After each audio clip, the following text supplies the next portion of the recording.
अस्सलामुअलैकुम everyone, so this is me Aqib Waseem और आज की वीडियो में हम आपको बताने वाले हैं खर्चे।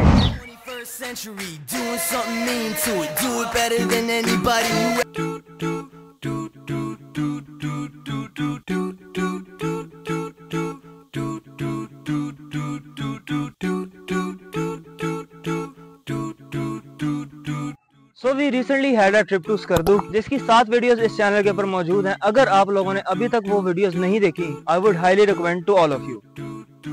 अच्छा, जब भी हम लोग टूर से आते हैं तो एक सवाल है जो हमसे लाजमी किया जाता है और वो है, लेकिन खर्चा कितना आया? ये बताओ खर्चा कितना आया। अरे हाँ, वही बताने आज आया हूँ।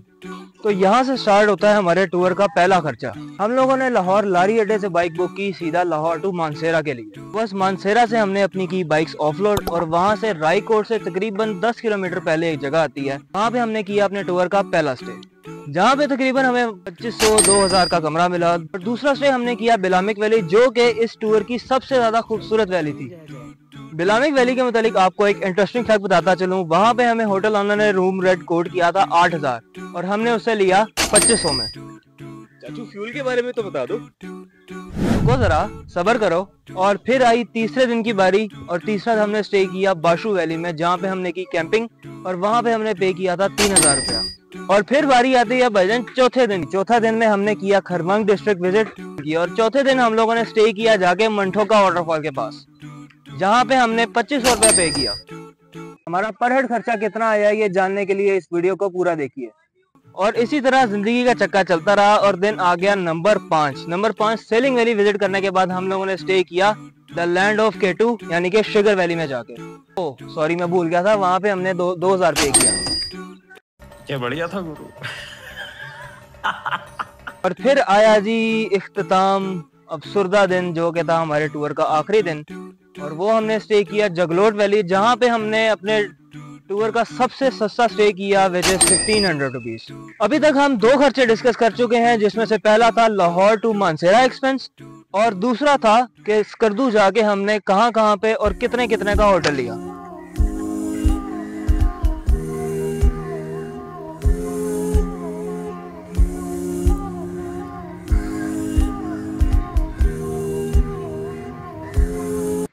तो ले बॉयज, आखिरकार वो टॉपिक शुरू होने लगा है जिसका आप सबको था इंतजार। हम फ्यूल की बात करने लगे हैं, लेकिन अब फ्यूल की बात पार्क में तो मजा नहीं आएगा, तो मेरा ख्याल है कि let's go on a ride.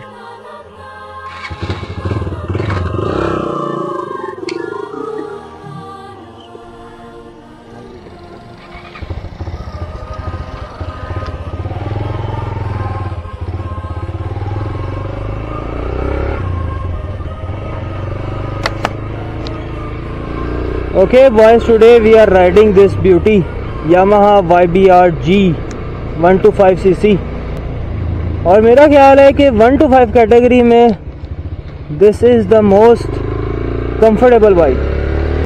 चलें बॉयज़, अभी टाइम हो रहा है 8:30 और अभी हम लोग हैं मौलाना शौकत अली रोड पे towards Jinnah hospital.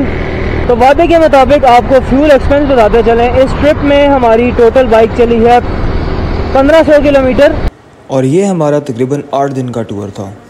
From Mansehra to Mansehra. इसमें लाहौर टू मानसेरा वाली फ्यूलिंग शामिल नहीं है।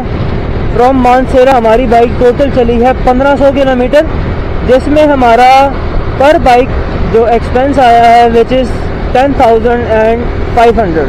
और क्योंकि मेरे साथ एक पिलियन राइडर भी था तो वो बन गया तकरीबन 5250 रुपये पर person, which is very economical. और 8 दिन का टूर है और उसमें हमारा एक बंदे का सिर्फ 5000 रुपये का फ्यूल एक्सपेंस लगा है। लेकिन मैं आप लोगों को ये चीज़ रिकमेंड नहीं करूँगा। आई वुड हाईली रिकमेंड कि आप लोग जब भी जाएं टूर पे आप अकेले ही जाएं, क्योंकि जो मज़ा आपको अकेले बाइक चलाने में आता है ना, वो पिलियन के साथ नहीं आता। लेकिन ऑब्वियसली पिलियन के साथ आपका एक्सपेंस वगैरह बहुत ज़्यादा कम हो जाता है। अगर हम 2 बाइकों का देखें तो हमारा 2 बाइकों का पेट्रोल लगा है 21,000 रुपया। और अगर हम, क्योंकि हम 4 लड़के थे, यही अगर हमारे पास 4 बाइक्स होती तो यही हमारा सीधा फ्यूल डबल हो जाना था, विच इज़ 42,000 रुपीज़। तो ये बहुत बड़ी बचत है। लेकिन कई जगह ऐसी आती हैं जहाँ पे बाइक नहीं चल रहा होता, तो वहाँ पे पिल एंड राइडर को उतारने की ज़रूरत भी पड़ जाती है। लेकिन बस अभी हम लोग आ चुके हैं लाहौर की एक फेमस रोड, कैनाल रोड पे। और अच्छा, आपको मैं एक चीज़ बता दूं कि हमारा, जैसा कि मैंने आपको पेट्रोल का भी बता दिया, अभी तक मैं आपको तीन चीज़ें आप लोगों को तीन चीज़ें बता चुका हूं, जिसमें से पहले थी लाहौर टू मानसेरा एक्सपेंस, दूसरी थी होटल एक्सपेंस और तीसरा था हमारा फ्यूल एक्सपेंस। और इसके अलावा हमारा जो ओवरऑल एक्सपेंस है, जिसमें खाना पीना, चाय पानी, बोतल शोतल, हर ईच एंड एवरीथिंग, जिसमें लाहौर टू लाहौर हमने जो कुछ खाया पिया, जो भी कुछ किया, उसके अंदर हर एक चीज़ का एक्सपेंस शामिल है और वो है 35,000 पर हेड। तो अब आप लोग बताइए कि आपके ख्याल में 2024 में 8 दिन का टूर, 4 लड़के 2 बाइक्स, क्या ये मुनासिब है, महंगा है, सस्ता है? आपका क्या ख्याल है? कमेंट में अपनी राय का इज़हार लाजमी कीजिए। और इस टूर में हमारे साथ एक बड़ा ही मज़ेदार सीन भी हुआ है। बड़ा, अब हमें सोच के उस चीज़ को मज़ा आता है, लेकिन उस टाइम पे एक दफ़ा हालत टाइट हो गई थी। हम लोग टूर पे जब भी जाते हैं, मुझे तकरीबन कोई 4 से 5 साल हो गए हैं टूर पे जाते हुए, और आज तक पहले टूर में हम लोगों ने चेन लॉक्स और cable wires, clutch wire, brake wire वगैरह हम लोगों ने रखी थी। उसके बाद फिर हम लोगों का, वो कहते हैं ना, चाका खुल जाना, हमारा चाका खुल गया और हमने फिर ये चीज़ें अपने साथ रखना छोड़ दी, जो कि बहुत ही बड़ी बेवकूफ़ी है। और किस्मत से हमने इस मरतबा अपने साथ क्लच और ब्रेक वायर रखी हुई थी। और अल्लाह की करनी देखें, और यार favourite bike man, dream bike इंशाल्लाह वन डे इसके ऊपर भी ट्रिप करेंगे। It's a BMW 1200। Coming back to the topic, कि हमने हमारी बाबू सर के ऊपर क्लच वायर ब्रेक हो गई, जो अब हमें आती तो थी नहीं कि यार इसका क्या करना है, कैसे करना है। खैर देख के जिस तरह से पहली क्लच वायर डली हुई थी, उसको हमने वहीं से निकाला और उसकी जगह वैसे ही हमने क्लच वायर डाल दी। और लिटरली अभी मुझे तकरीबन 1 महीना हो गया, 1 महीने से ऊपर हो गया, और अभी भी वही क्लच वायर चल रही है। अच्छा, एक और सवाल काफ़ी मरतबा आता है, अक्सर दोस्त वगैरह भी जो जाना चाह रहे होते हैं वो पूछते हैं कि कौन सी बाइक फिजिबल है। बाइक्स सारी फिजिबल है मेरे हिसाब से। अगर दिल गुर्दा रखने वाला कोई है तो वो 70 पर भी जा सकता है। If I am not wrong, तो जो याहिया खान है, फेमस यूट्यूबर, मेरा ख्याल है कि उसने 70 बाइक से ही स्टार्ट किया था और वो उस बाइक के ऊपर कहाँ गया है। तो बस दिल गुर्दा रखने वाला इंसान होना चाहिए, बाइक कोई भी हो, फ़र्क नहीं पड़ता। बाइक टूर आसान नहीं है, तो अगर आप लोग प्लान कर रहे हैं अपना बाइक टूर कहीं का भी, तो मैं आपको सजेस्ट करूंगा कि आप पहले कोई छोटा बाइक टूर प्लान करें, जिसमें आप देख सकें कि आपको फिजिबल भी रहता है या नहीं रहता। उसके बाद आप कोई लंबा टूर प्लान करें। ये ना हो कि आप पहले ही स्कर्दू का टूर प्लान कर लें और फिर आप कहेंगे यार मैं कितने फंस गया।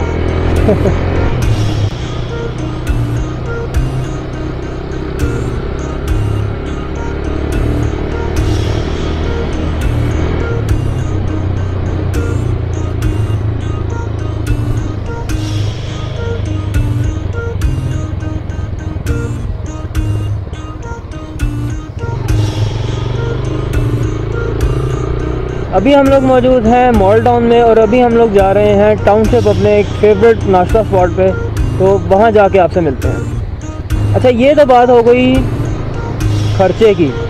इसके अलावा आपके पास कुछ ज़रूरी सामान होना चाहिए जो कि टूर में आपके पास लाजमी होना चाहिए। एक उसमें से सर फहरिस्त है आपके लिए एक अच्छा सा हेलमेट बहुत ज़रूरी है। खुदा न खास्ता किसी भी हादसे की सूरत में आपका सर एटलीस्ट कम से कम आपका सर महफूज होना चाहिए। इसके अलावा होनी तो प्रॉपर राइडिंग जैकेट और पैंट्स भी चाहिए, लेकिन मैं खुद नहीं पहनता वो, तो मैं आपको क्या सजेस्ट करूँगा।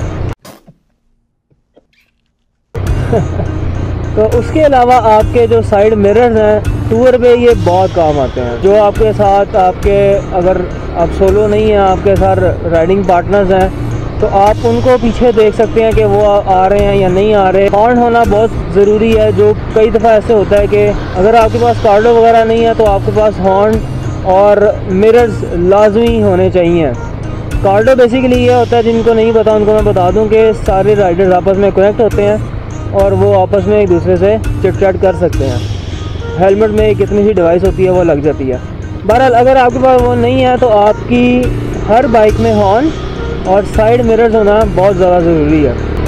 अच्छा, उसके अलावा एक बड़ी ही ज़रूरी चीज़ है, जो आपकी तशरीफ़ होती है ना, जो आपकी आती है थक शदीद वाला, तो उसके आराम के लिए भी आप सीधा ऊपर जाऊँ, सीधा ऊपर, तो उसके आराम के लिए भी आपने कुछ ना कुछ लाजमी रखना है। एक देसी जुगाड़ है जो पुराने वाले रिक्शे, एक तो रिक्शा ये वाला है, ये वाला नहीं, एक जो पुराना रिक्शा है ना, जो ये वाला रिक्शा है, जो ये चिंची रिक्शा है, चिंची रिक्शा की जो ट्यूब होती है, छोटे साइज़ की ट्यूब, उसमें भरें आप थोड़ी सी हवा और उसको रख लें आप सीट पे, और उसके ऊपर रख लें आप अपनी सीट।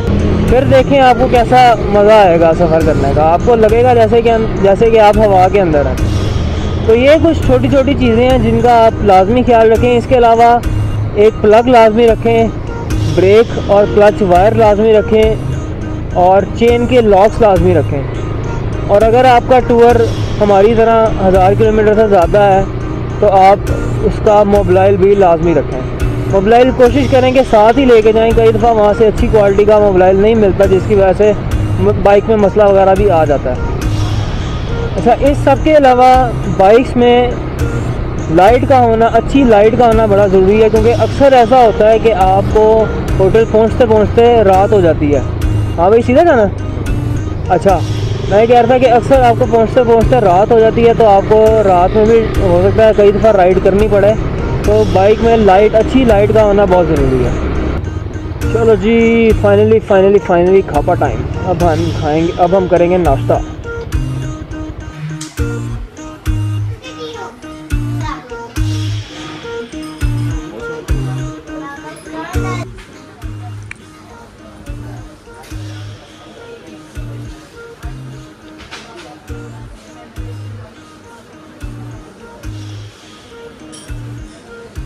नहीं जी, बस बात शुरू हुई थी इस वीडियो की जॉगिंग से और ख़त्म हो रही है कुछ हैवी किस्म के नाश्ते के ऊपर।